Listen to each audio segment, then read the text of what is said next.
Good morning. It is Friday, August the 15th.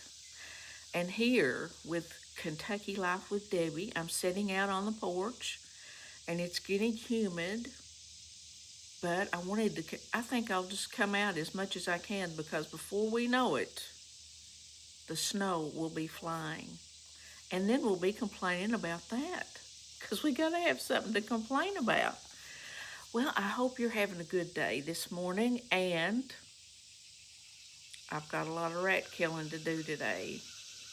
A lot of picking up this and delivering that and meeting my girl at lunch. Today is her last day of work. And the people that she works for are so good to her. Yesterday they got her a big huge UK throw to go on her bed at school. They got her a little box of like 5 or 6 different little desserts, like little cupcakes and little cakes and a UK mug or one of those insulated cups. Seems like something else I can't remember, but they're so good to her. And she's had such a wonderful work experience this year. I'm so thankful for that. Listen, day before yesterday, I made the 2 cups of coffee that I make every morning from my gifted coffee pot that my best friend gave me, because she bought one of those fancy ones here a while back, and so she had these other little ones, and she put them down in her basement because she don't throw nothing away. You know how we do. The older we get, we just keep everything. Well, a while back, it's been a few years, she gave me this 4 cup, or was it 2 cup? It was a 2 cup coffee maker. Well, it threw ace-deuce. Have you ever heard that expression? I don't know why this came to me, and I thought, I've got to tell you all this. I can remember, now this struck a chord when this silly coffee pot tore up the other day. My mother used to say something through ace-deuce. That means it broke or it won't work anymore. And I thought, I've got to tell you all about ace-deuce. ACEDEUCE.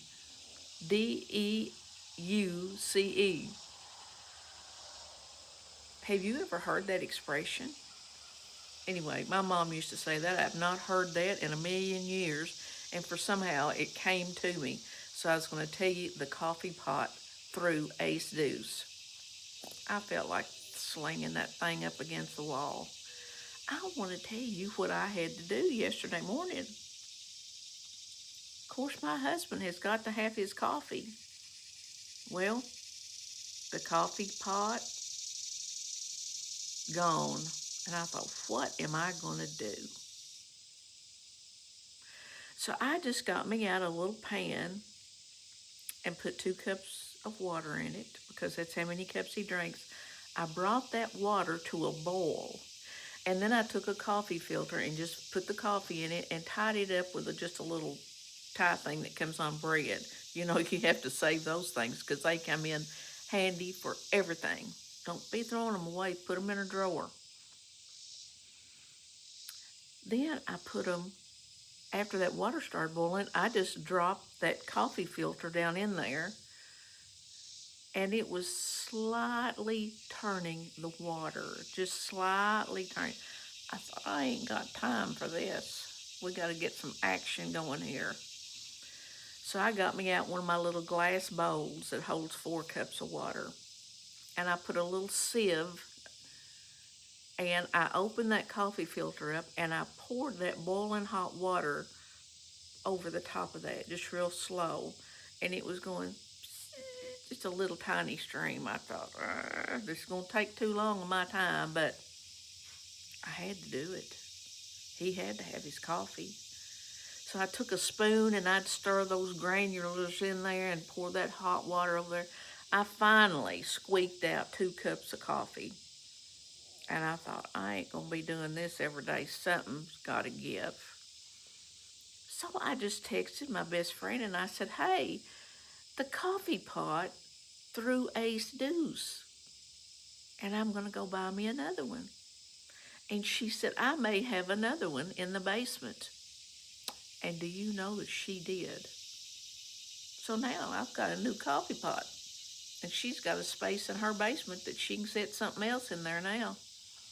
So I made coffee this morning. It just worked just hunky-dory, and everybody's happy.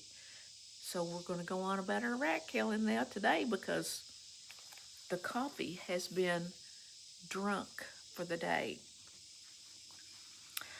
I've got just a few little notes here I need to tell you about. First of all, Kara's granddaughter, who I think they've raised, she's leaving for college today, going out of state. Let's remember them in prayer. I keep reading on Facebook all these mothers that's dropping their kids off at college and how the mothers are bawling when they're leaving, and I can't be like that. I have got to be strong.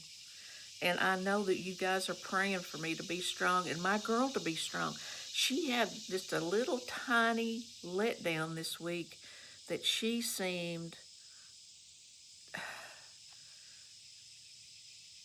a little bit sad. I mean, she's not sad to leave here. This is the most boring place in the world. And if you'd be around me and her dad, we're about as boring as watching paint dry, as Grandma Lois would say. But it's going to be such a change. This is the beginning of a humongous change in her life. And for so many of these kids. And then some of the mothers that has already taken their kids say that maybe the kid calls home in a day or that night and says, I want to come home. What are you supposed to do? Well, some people say, just say, suck it up. You're not coming home, kid. We've paid all these thousands of dollars. I hope my girl don't do that. And I pray that she will have a good roommate that she can get along with and love just like a sister, or I don't know if that's good or not. Sometimes sisters argue, but just love like a good friend. Because a roommate can make you miserable. And I've had some back in the old days. So I pray that she'll find a good roommate. We don't know who that is yet, but that's so important. So important. So yesterday I thought, I think I'll start packing up a few things since nobody else seems to be interested in doing so. And I bought some of those big, huge, they say to buy these when you're moving kids to college, these big, huge blue zipper totes, and they're real lightweight. And then they've got 2 handles, and they're real strong. I filled 3 of those up yesterday, and I thought, hey, this is going pretty good. And then last night I said, where is that big pack of paper? She got a notebook, 1 notebook, just maybe for the first day of class.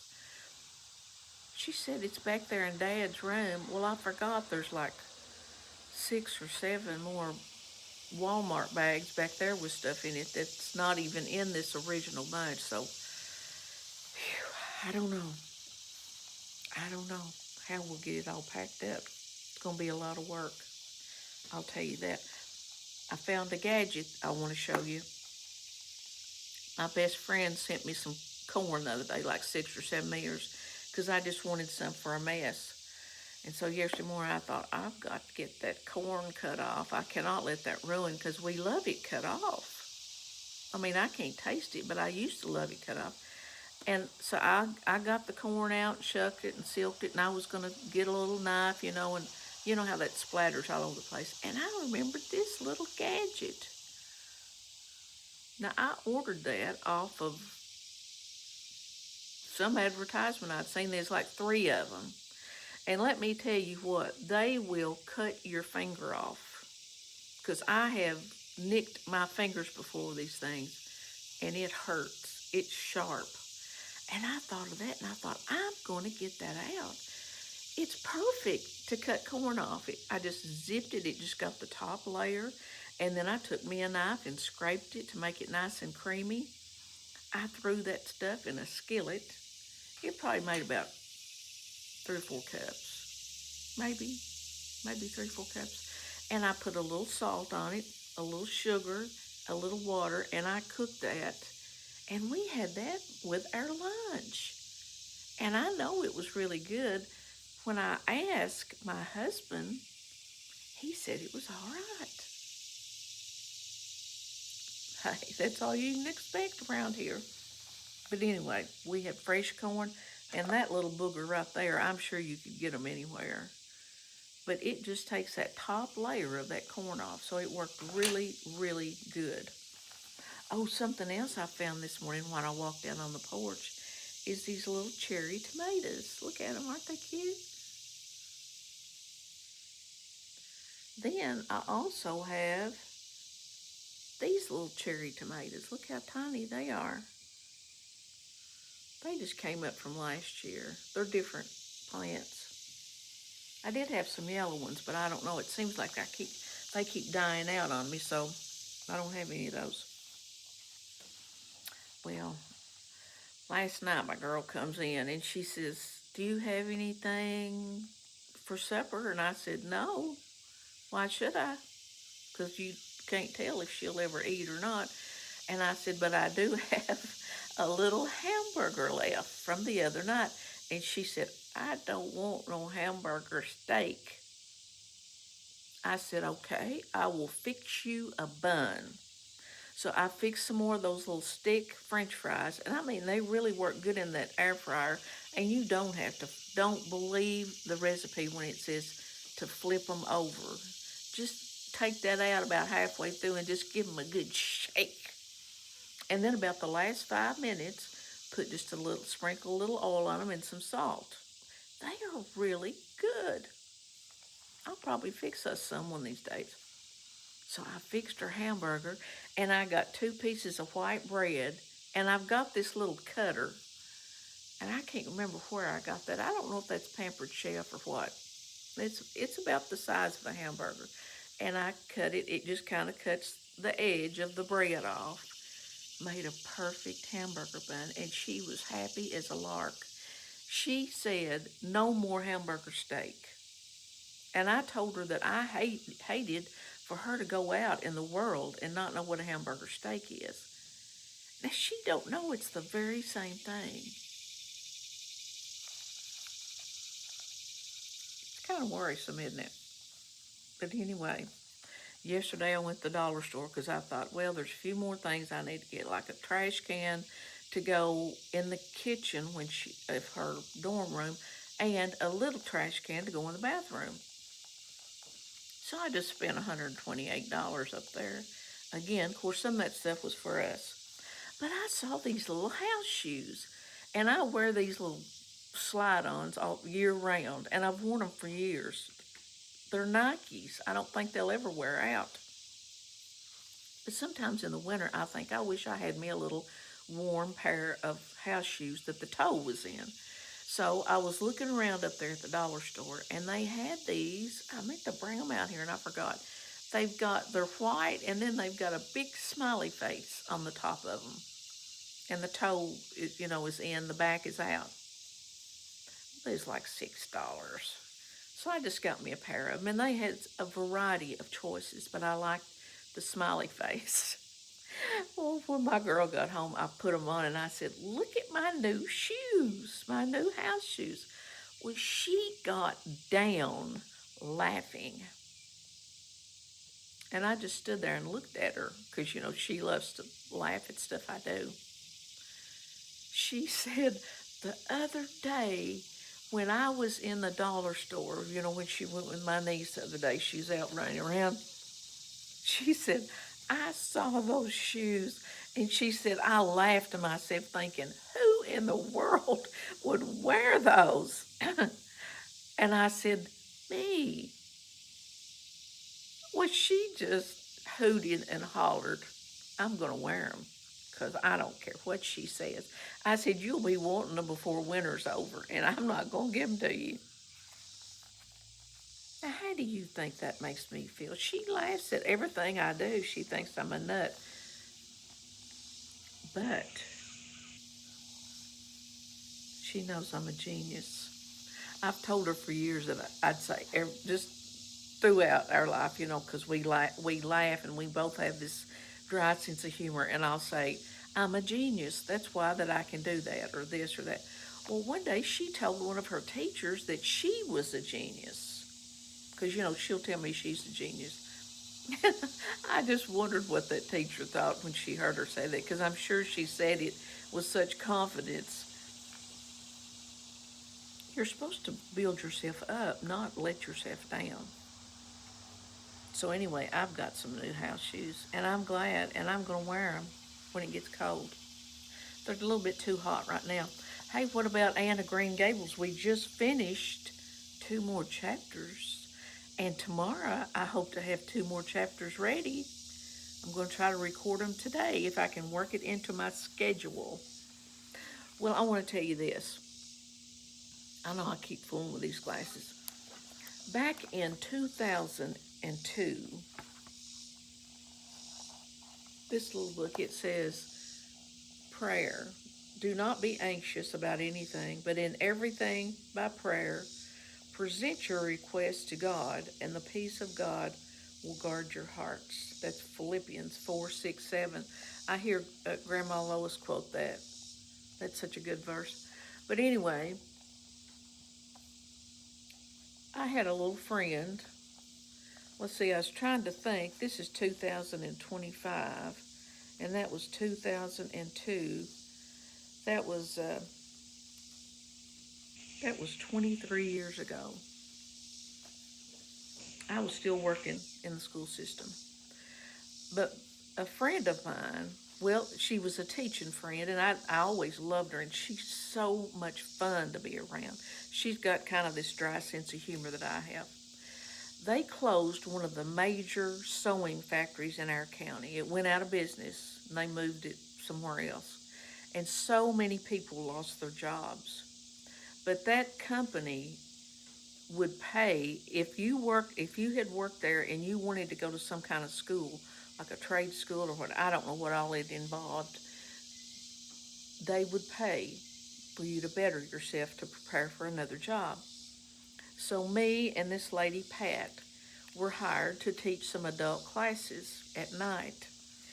And that was in 2002 that we did that. And we had the best time. And there's not anything more rewarding than teaching adults. Now, down through the years, I've taught for 2 or 3 different colleges. I've taught night classes. And these are people during that time that some of them had never turned on a computer. And it was so much fun watching them learn and be able to use a computer, because how rewarding is that to do something like that at maybe 40s, 50s, 60s? But my friend Pat bought me this little book, and I had very good intentions of writing in that and keeping a journal. And in fact, right here on June the 27th of 2002, I had written in this book. And then I wrote in it again in 2002, in 2002, 2002. I wrote a few entries, and then I jumped from November of 2002 to August of 2003. Okay, you can see the pattern here. Then from 2003, I wrote in it the next time, 2013. And I was reading that this morning. I'm going to read it to you. I'm going to read you my little entry. Because I was thinking, since I've gotten older, of course, in 2013, if anybody figures that up, how old I was. Well, I was born in 51, 2003. I was 52. So I was still working. I don't know what that has to do with anything. But I was thinking, have I given God the praise for all the blessings He's given me down through the years? I think that I have, mainly to myself, maybe not sharing it with other people that I should have. But then when I read this, it made me feel just a little bit better about myself. So I want to read this to you. This was on Sunday night of July the 28th of 2013. It says, yes, you can ask me what it feels like to be 62, 'cause I am. So far, I've had head problems all week. Hope this isn't a sign of the Social Security life. Not found the golden part of the golden years. Maybe we'll find a golden egg. This next week starts my life as drawing $287 a month. I can't make over $15,000 a year and not work but 20 hours a week.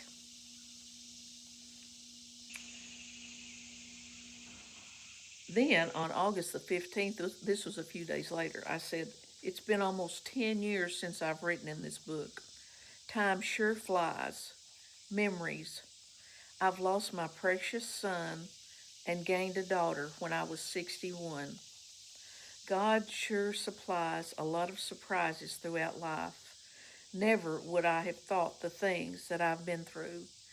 And whenever I saw that word surprises, it made me think of my aunt. It was my dad's sister. And when I would go around and sing at different revivals, she would always go with me. And she was always talking about how exciting it was at the surprises that God provides for us through our life. And just like that right there, like giving me a daughter at that age. What a surprise. Hey, God is full of surprises. And then I said, Dad's preaching at this church, or my brother and me went with my dad to this church, and he preached. My brother sang, Who Am I? If you've not heard that song, it's a gospel song. It just, to hear my brother sing that, it was so beautiful. And I sang, I believe, in a hill called Mount Calvary.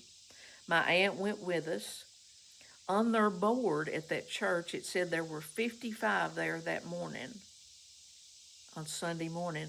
That night, there was less than half of those people were there. And my dad had said this at that church, and I wrote it down. Lord, prepare us for tomorrow. My dad said this is what he prays every night. And I thought, isn't that a wonderful prayer? So maybe we should start saying that, Lord, prepare us for tomorrow. Prepare us for tomorrow. Isn't that a wonderful? I just wanted to share that with you. I thought that's a good little memory. I'm going to ask you today if you, oh, I forgot to bring a funny story out. It's too late. I can't go back in and get it. Sorry. I want to ask you to read Proverbs chapter 1. I've read that this morning, and I'm going to read it again. And let's read that together today and see how that pertains to us and see if it will give us some encouragement. I am so sorry I forgot a funny story, and I can't even think of one. Well, we'll just have to make it through the day. Can you hear? You can hear the doves cooing. It's such a lonesome sound, but then it's a peaceful sound. Can you hear that? Hey, have a great day. I'm getting ready to go to town and meet my girl at lunch. It's still pretty early in the morning. It's about 8:30. This will be our last day to eat lunch from her work. But she's already told me that she is not planning on being around this weekend. And I said, you better be around here Sunday night because we got to get this stuff packed up and get you out of here. So just remember us in prayer. Remember all these other people traveling with their young kids, taking them to their new homes. Big change for a lot of people. So have a great day and be nice and kind and be thankful. And the Lord has prepared us for today, so let's just take advantage of it.